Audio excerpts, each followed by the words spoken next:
এতিমখানার ভেতরে চলে গেলে এতিমখানা খাদেম বলতে শুরু করলো, কিরে, তোদের সাহস তো কম না? আমি তোদের বের করে দেওয়া সত্ত্বেও তোরা কার হুকুমে এখানে এসেছিস? আমি পেছন থেকে বলে উঠলাম, আমার হুকুমে। এই, তুই হুকুম দেওয়ার কে? রুবেল, লাঠিটা নিয়ে আয় তো। আজ ওকে বুঝিয়ে দেবো যে আমার উপর হুকুমদারি করার ফল কি। আমি কিছুক্ষণ ওদের সামনেই জোরে জোরে হাসলাম এবং বললাম, কি তোরা আমাকে মারবি? এই HKB আহমেদকে মারবি? তোদের তো সাহসের প্রশংসা করতে হয়। আমার মুখ থেকে HKB আহমেদ শুনে সবাই চমকে যায়। স্যার, আমাকে মাফ করে দিন, আমার ভুল হয়ে গেছে। এরকম কাজ আমি আর জীবনেও করব না। তোদের ভুল ক্ষমার অযোগ্য। আমার আব্বু এই এতিম ছেলেদের দেখাশোনার জন্য তোকে নিযুক্ত করেছিল, কিন্তু তুই তাদের দিয়ে ভিক্ষা করাস। আমার কথা বলা শেষ হতে না হতেই পুলিশ আসে। ওকে এমন শাস্তি দিবেন যাতে সারা জীবন মনে রাখে। আপনি কোনো চিন্তা করবেন না। এই কথা বলে পুলিশ খাদেমকে ধরে নিয়ে যায়। কাল থেকে তোমাদের নতুন খাদেম আসবে। আর হ্যাঁ, আমি তোমাদের প্রতি সপ্তাহে এসে দেখে যাব। ঠিক আছে, আর আপনাকে অনেক ধন্যবাদ। আর আমি এতিমখানা সবার কাছ থেকে বিদায় নিয়ে বাসার দিকে চললাম। যাওয়ার সময় জান্নাতের জন্য কিছু আইসক্রিম নিলাম। বাসায় গিয়ে কলিং বেল চাপ দেওয়ার সাথেই দেখি জান্নাত দরজা খুলে আমাকে জড়িয়ে ধরে কান্না করতে থাকে। কি ব্যাপার, কান্না করছো কেন? কিছু না বললে কান্নার গতি আরো বাড়িয়ে দেয়। আরে কি হয়েছে, বলবে তো নাকি? অফিস থেকে ফিরতে কি এত লেট হয়? আমার চিন্তা হয় না বুঝি? আমার জন্য এত চিন্তা হয় বুঝি? আমি তোমার কে যে আমার জন্য চিন্তা করবে? জান্নাত আমার কথা শুনে লজ্জামাখা কণ্ঠে বলল, জানি না। তাই নাকি? তাহলে কালকে থেকে আরো দেরিতে আসবো। তুমি ঘুমিয়ে পড়ো। আমার কাছে এক্সট্রা চাবি আছে, সেটা দিয়ে ভিতরে চলে আসবো। আর হ্যাঁ, কালকে আমার জন্য তোমাকে চিন্তা করতে হবে না। কালকে দেরি করে আসলে তোর পা ভেঙে হাতে ধরিয়ে দেব। ও মা, তুমি কি জান্নাত নাকি জান্নাত রূপে কোনো ডাইনি? কি? আমাকে ডাইনি ডাকা? আজকে তোমাকে মজা দেখাচ্ছি, তোমার ঘাড় মটকাবো আমি।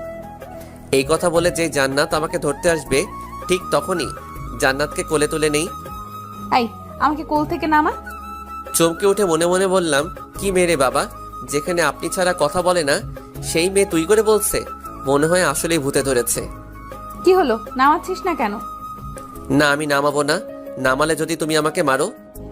তাহলে কি মার খাওয়ার ভয়ে সারা জীবন এভাবে কোলে তুলে রাখবে নাকি? এই তোমার হয়েছেটা কি? হ্যাঁ, একবার তুই আবার তুমি। আমার জিনিস আমি যা ইচ্ছা তাই করব। তা তুমি বলার কি? তোমার জিনিস মানে?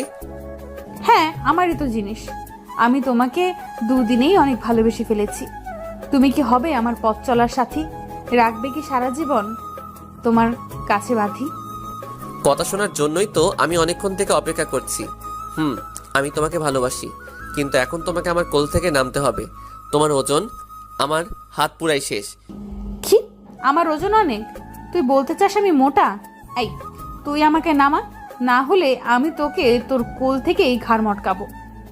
কি মেরে বাবা, সেকেন্ডেই গিরগিটির মতো রং বদলায় না? জানো, তুমি তো খুবই পাতলা। তুমি এভাবে সারা রাত থাকো, আমি কিছুই বলবো না। হ্যাঁ, এটাই তোমার শাস্তি, সারা রাত আমাকে কোলে নিয়ে দাঁড়িয়ে থাকবে।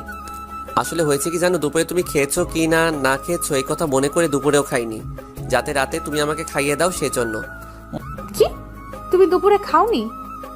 মনে মনে বললাম, তাহলে প্ল্যানটা কাজে দিয়েছে। না, তোমার কথা চিন্তা করে খাইনি।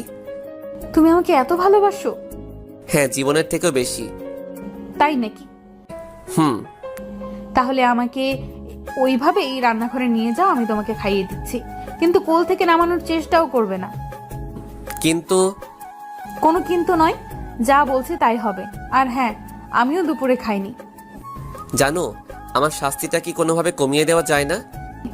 তোমার শাস্তি আমি কমিয়ে দিব যদি তুমি আমাকে খাইয়ে দাও।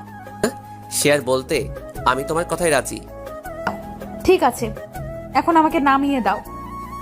যাক বাবা, অবশেষে ডাইনিটার হাত থেকে বাঁচলাম। তুমি কি আমার নামে কিছু বললা? না, আমি আবার তোমার নামে কি বলবো?